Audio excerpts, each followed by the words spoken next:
Avec les smartphones et autres plaisanteries qu'on a tous dans nos poches, on a de plus en plus tendance à resynchroniser les activités de la vie quotidienne dans le temps et dans l'espace selon des modalités nouvelles. Il n'y a encore pas si longtemps, on était dans une séparation des fonctions relativement stricte. On se levait le matin, on se déplaçait pour aller sur un lieu de travail. Sur le lieu de travail, on travaillait. Petite pause à 10h, grande pause à midi, puis on recommençait à bosser l'après-midi.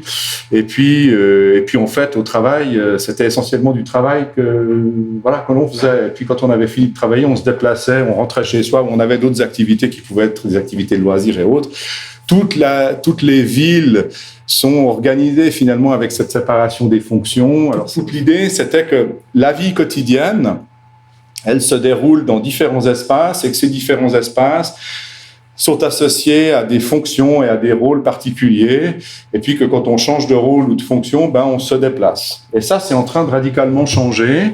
De plus en plus, le temps de déplacement, lorsqu'il y a du confort, par exemple dans un train, lorsqu'on est assis, qu'on a à sa disposition une prise et une table, on fait quelque chose de ce temps et quelque part, c'est plus uniquement du temps de déplacement. Dans la perte d'attractivité du permis de conduire, c'est une des dimensions, en disant que ça sert à quoi finalement de conduire une voiture. Moi, pendant mon trajet, j'ai envie de pouvoir faire autre chose. Donc, ça en fait partie, c'est un des nombreux éléments. La première question qu'il faut se poser, c'est est-ce que la voiture autonome, c'est une voiture privée ou non ? C'est-à-dire, est-ce que c'est... Si on prend l'hypothèse qu'elle est sur nos routes, elle est dans 25 ans, est-ce que cette voiture autonome, c'est la même voiture que celle qu'on a dans notre garage, mais à propulsion électrique et capable de rouler toute seule?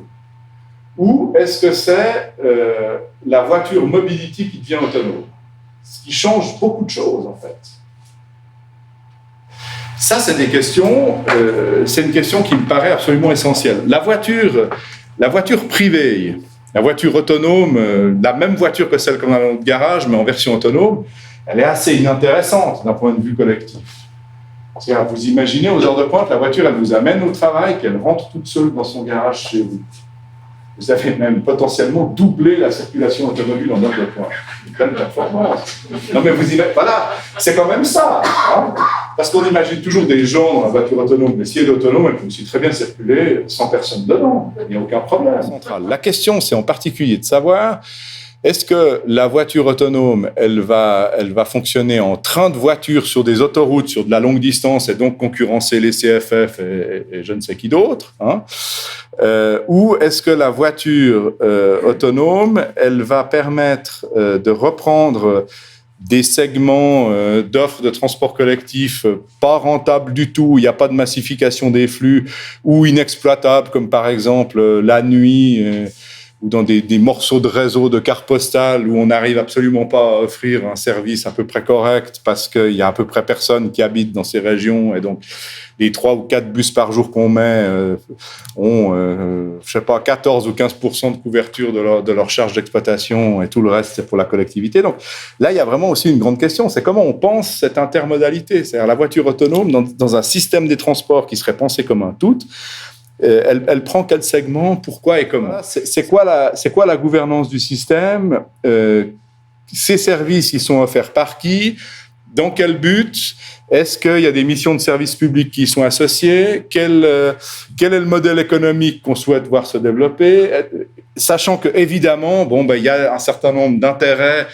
Les firmes automobiles, qui sont quand même extrêmement puissantes, elles nous le montrent d'ailleurs ces jours au Salon de l'Automobile. Petite parenthèse, j'ai appris par le directeur de Palexpo l'argent que mettait par exemple une firme comme Mercedes dans son stand au salon. J'étais soufflé. Qu'est-ce que vous pensez qu'ils mettent combien? Le stand Mercedes du Salon de l'Automobile pendant 10 jours. Tu dis combien? Ça se chiffre en millions, oui. 24. Ça, c'est quand même une démonstration de puissance. Voilà. Moi, je le crois sur parole. Je ne vois pas que M. Échivard, directeur de Palexpo, dit n'importe quoi là-dessus. Je ne vois pas tellement le bon. Mais, vous voyez, voilà.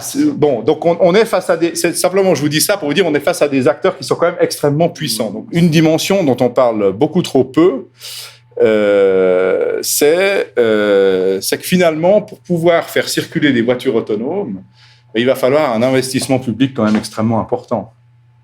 C'est-à-dire que pour que des voitures autonomes puissent circuler, il faut qu'il y ait des bases de données qui donnent de l'information en temps réel sur toute une série de choses. Les chantiers. Alors, si vous bloquez une rue, vous imaginez la rue du Grand Pré qui est bloquée depuis je ne sais pas combien de temps, là, une voiture autonome qui arrive là-dessus, c'est l'embouteillage, je ne sais pas très bien comment ça se passe, etc. D'où le titre, hein, bientôt des bouchons de voitures autonomes. Si on a des bouchons de voitures autonomes, c'est qu'on a... dans 25 ans, c'est qu'on a raté le truc, quoi. C'est on est passé à côté.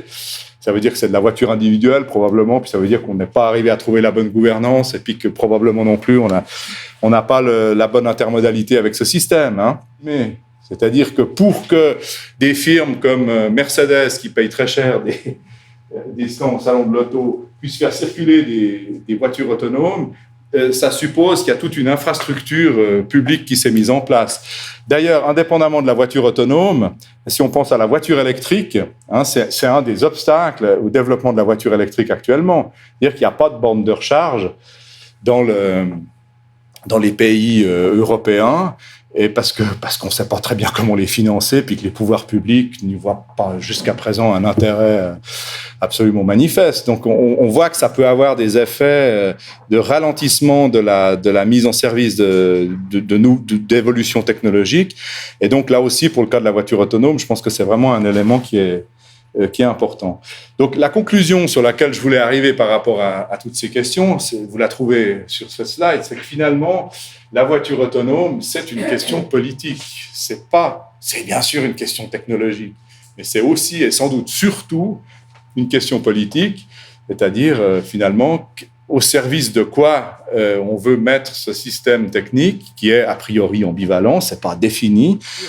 Il y a un désir massif de ralentissement des modes de vie. Alors ça, c'est un chiffre, 78% de la population souhaite ralentir. L'automatisation d'un certain nombre de services, finalement, crée une situation qui est vécue comme une accélération de la vie quotidienne. 3 futurs possibles de la mobilité en 2050. Ultra-mobilité, toujours plus vite, toujours plus loin comme slogan. Altermobilité, se déplacer autrement. Et puis proximobilité, la qualité de vie de la proximité.